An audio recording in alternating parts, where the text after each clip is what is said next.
particular specific project distinguished guests, esteemed peers, and cherished friends. To begin with, I want to extend my sincere gratitude to the event organizer for extending an invitation to me to be part of this event. Above all, your presence here today has genuinely touched me, and I wish to express my profound thanks for it. We stand together on a platform of significant importance, to address, which is I was addressing to you somewhere else ko लागि पनि थियो भन्नाले अहिले यहाँ चाहिँ Nepal NTS, I shouldn't be mixing up with this. NST is very popular, of course.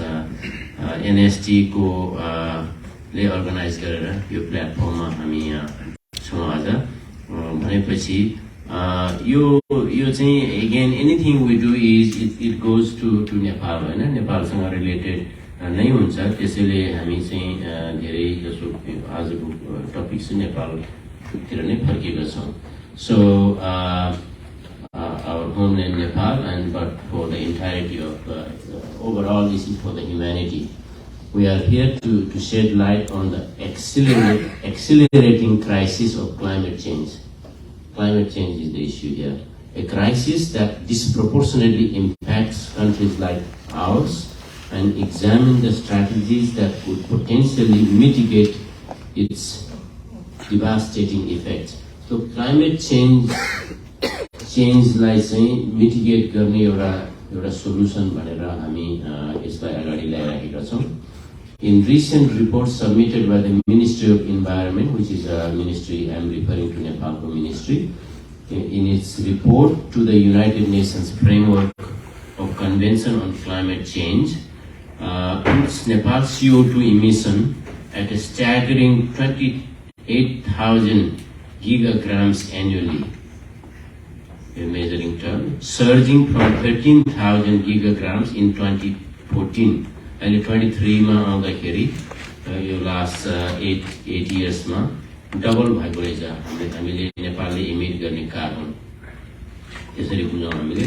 Although this increase is more than double, it's relatively insignificant when compared to industrialized nations, of course, particularly China, India, they are the most, I think America the most emit गर्ने search गर्नु भने अमेरिकै होला जस्तो लाग्छ हैन. त्यसमा India industrialise भइराखेको र China, of course, China is one of the most emitting countries.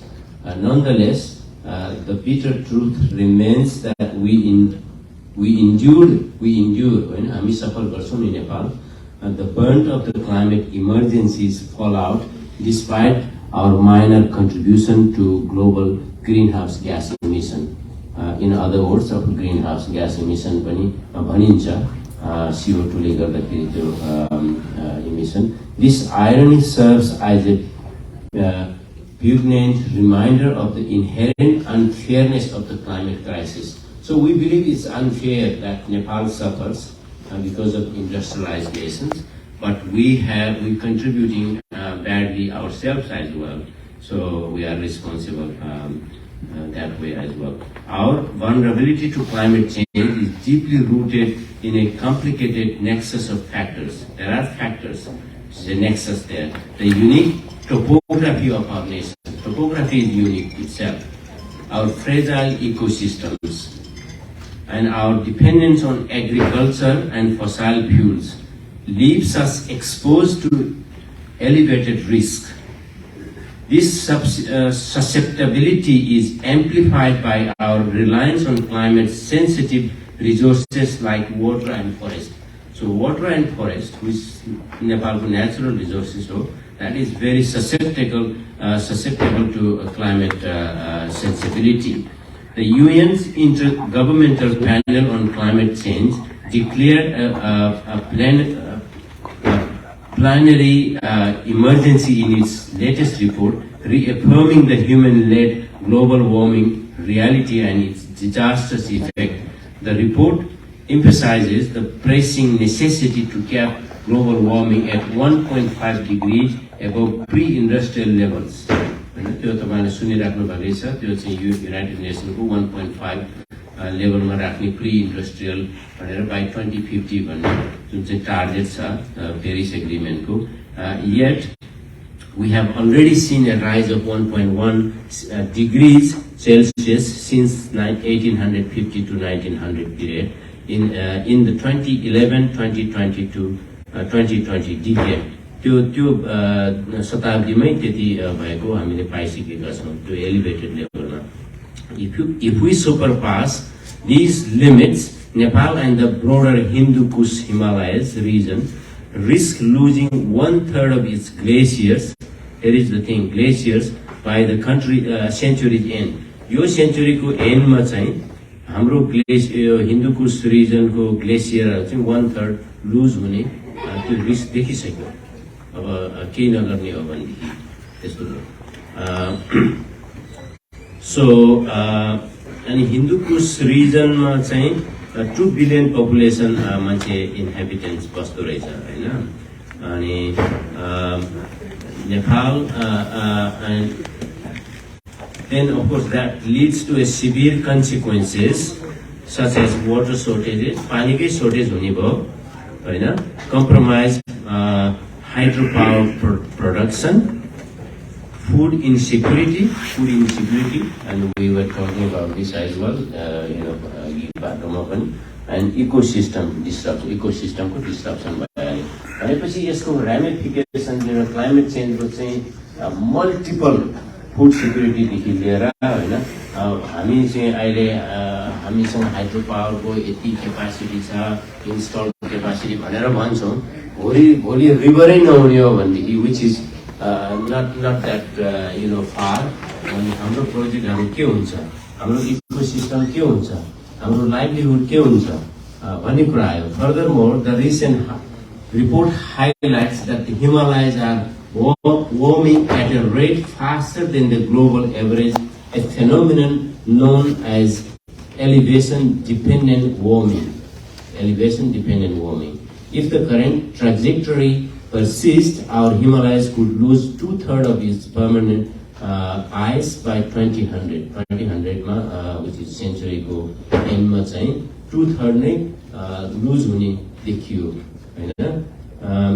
त्यसैले गर्दाखेरि यो कार्बन र ग्रीन हाउसको कुरा चाहिँ हामीलाई सारै सिरियस कुरा हो. र आई थॉट हामीहरु हामी सबै डियास्पोरामा भएको नेपालीले हामी अवेयर नहुने हो भनेदेखि र पोलिसी मेकर नेपाल गभर्नमेन्ट र इभन युनाइटेड नेसन देखि लिएर अरु एजेन्सीहरुलाई पनि हामीले चाहिँ मोर यो कन्सर्नलाई चाहिँ हामीबाट रेज हुनुपर्छ भन्ने जस्तो मलाई लाग्छ. हामीले त्यो स्टडीमा त्यसमा हामी चाहिँ प्रिअकुपाइड भएर बसेका छौं. म यो चाहिँ अलि बोरिङ जस्तो भयो हैन यो चाहिँ पढिराख्दाखेरि.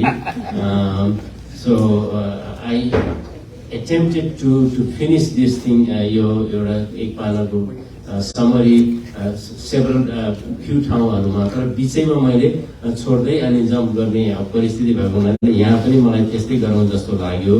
हुँदाखेरि सोलुसन के हो त भन्दाखेरि ग्रीन हाइड्रोजन चाहिँ एउटा सोलुसन हो यो भन्ने. यो होल इन्टायर सोलुसन होइन तर पार्ट अफ द सोलुसन हुन सक्छ भन्ने कुरा म स्टडी गरिरहेका छौं हामी हैन. अनि त्यो ग्रीन हाइड्रोजनको त एउटा युसेज चाहिँ त्यो भ्यालु चेनमा चाहिँ एउटा ट्रान्सपोर्ट भयो. ट्रान्सपोर्ट चाहिँ एज एन अल्टरनेटिभ फ्युल तर चाहिँ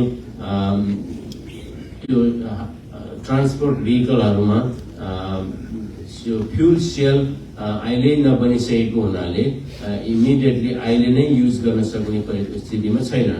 Another problem is storage. Storage चाहिँ करिब -200 डिग्री भन्दा बढीमा स्टोरेज गर्नुपर्ने रहेछ hydrogen. So it is very expensive and also inconvenient हुने भयो. अनि त्यसैले हाइड्रोजनको चाहिँ अब एउटा ट्रान्सपोर्ट भयो फ्युचरको हिसाबमा. अर्को इन्डस्ट्रीको कुरा आउँछ. जस्तो सिमेन्ट प्रोडक्सन जुन अहिले भइराखेको छ कोलबाट हुन्छ त्यसको इनर्जी हैन त्यो सबै होल फर्नेस चलाउने चाहिँ तर पछि गएर चाहिँ हाइड्रोजनले पावर हुन्छ भन्ने एउटा त्यो कुरा छ